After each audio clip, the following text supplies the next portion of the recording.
نئی Delhi. Supreme court نے electronic voting machine EVM کے ذریعے ڈالے گئے ووٹوں کے ساتھ voter verify apple paper out VVPAT کی پرچیوں کی گنتی کو 100% تک بڑھانے یا بیلٹ کے پرانے نظام کو بحال کرنے کے مطالبے والی عرضی کو آج متفقہ طور پر مسترد کر دیا ہے۔ EVM VVPAT معاملے میں سپریم کورٹ نے اپوزیشن کا بڑا دھچکا لگا ہے۔ عدالت نے بدھ کے روز سماعت کے بعد فیصلہ محفوظ کر لیا تھا۔ اس معاملے میں عرضی گزاروں نے مطالبہ کیا تھا کہ EVM پر ووٹروں کا اعتماد برقرار رکھنے کے لیے اس کے ووٹ اور VVPAT کے پرچیوں کی تعداد 100% گنتی کروائی جائے۔ جسٹس سنجیو کھنہ اور جسٹس دیپانکر دتا کی بینچ نے NGO ایسوسی ایشن فار ڈیموکریٹک ریفارمز اور دیگر کی طرف سے دائر درخواستوں پر الگ الگ لیکن متفقہ فیصلہ سنایا ہے۔ بینچ نے کہا کہ EVM VVPAT نظام پر آنکھ موند کر کے اعتماد کرنے سے بے جا شبہ پیدا ہوگا۔ تاہم سپریم کورٹ نے 2 ہدایات جاری کی ہیں کہ انتخابی نشان لوڈنگ یونٹ نے دیے جانے کنٹینرز کو پولنگ ایجنٹوں اور امیدواروں کی موجودگی میں سیل کیا جائے اور 45 دنوں کے لیے محفوظ رکھا جائے۔ بینچ نے کہا کہ EVM control unit, belt unit اور VVPAT کی گنتی کے نتائج کے اعلان کے 7 دنوں کے اندر مائکرو کنٹرولر EVPAT اور تباہ شدہ میموری کی جانچ امیدوار کی تحریری درخواست پر مینوفیکچرنگ کمپنیوں کے انجینئروں کی ایک ٹیم کے ذریعے تصدیق کیے جانا چاہیے۔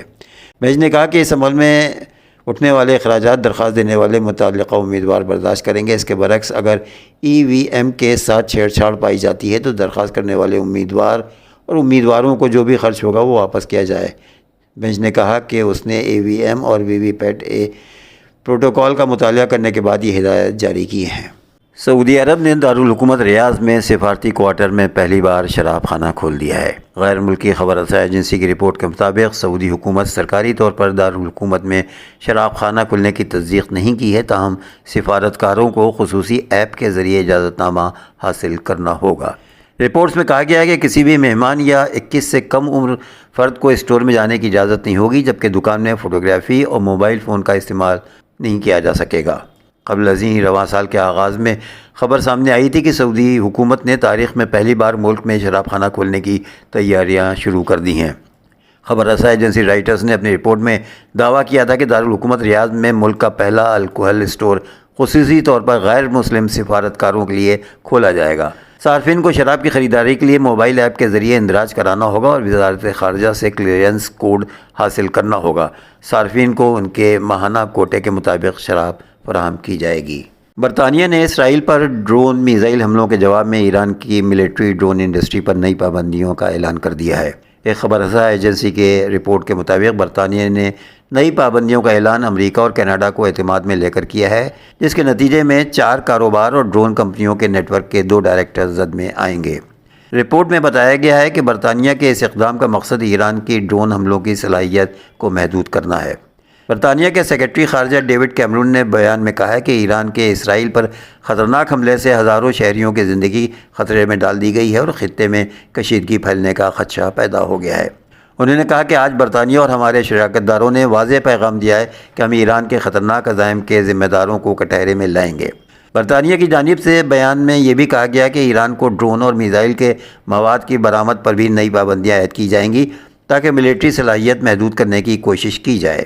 قبل ازیں برطانیہ نے گزشتہ ہفتے اسرائیل پر حملے کے بعد ایران کے عسکری عہدیداروں اور اداروں پر پابندی عائد کر دی تھی اور یہ اقدامات بھی امریکہ کے ساتھ مشاورت کے بعد کیے گئے تھے۔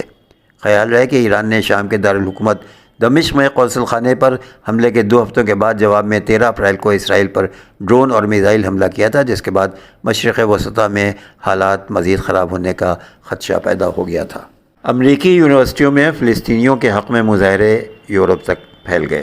پیرس میں درجنوں طلباء نے سوربون یونیورسٹی کے باہر احتجاج کیا ہے کہ یونیورسٹی میں تقریر کرنے آئے فرانسیسی صدر سے فلسطینیوں کی مدد کا مطالبہ بھی کیا گیا ہے۔ ادھر نیو یارک میں طلباء نے امریکی پرچم کے ساتھ فلسطینی پرچم بھی لہرا دیا ہے، جبکہ نیو یارک میں سٹی یونیورسٹی اور UT آسٹن کیمپس میں بھی احتجاج ہوئے ہیں۔ اس کے علاوہ ہارورڈ یونیورسٹی اور الینوائے کی نارتھ ویسٹرن یونیورسٹی میں بھی مظلوم فلسطینیوں کے حق میں احتجاجی کیمپ قائم کیے گئے ہیں۔ بوسٹن کے ایمرسن کالج میں احتجاجی کیمپ بنانے پر پولیس اور طلباء میں جھڑپیں ہوئیں، جس میں 100 سے زائد طلباء گرفتار کیے گئے ہیں۔ بوسٹن یونیورسٹی میں PhD فائنل کے طالب علم حسن سید کو گرفتار کیا گیا ہے۔ اٹلانٹا کے ایموری یونیورسٹی کے شعبہ فلسفہ کے چیئرمین سنٹوئل میکافی بھی گرفتار ہو گئے ہیں۔ ٹیکساس کے رکن ریاستی اسمبلی سلمان لالانی نے بھی کہا کہ طلباء کا احتجاج انسانیت کے تحفظ اور امن کے لیے ہے۔ اور آخر میں پیش ہے ایک دلچسپ خبر۔ برطانوی شہر نے باورچی خانے کی تزئین و آرائش کے سلسلے میں جب کھدائی کرائی تو زمین سے 17ویں صدی کے 1000 سے زائد چاندی کے سکے برآمد ہوئے ہیں۔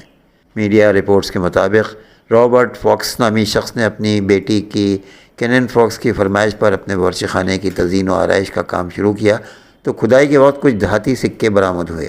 بروقت جگہ پر موجود ہونے کے سبب سکے گھر کے مالک نے فوری طور پر اپنی تحویل میں لے لیے ہیں۔ رابرٹ نامی شخص نے کھدائی سے ملنے والے 4 کے دھاتی سکوں کی صفائی اور شناخت کے لیے برٹش میوزیم لے گیا، جہاں معلوم ہوا کہ یہ سکے 400 سال پرانے ہیں اور جیمز اول اور چارلز اول کے دور کے سونے اور چاندی کے سکے ہیں۔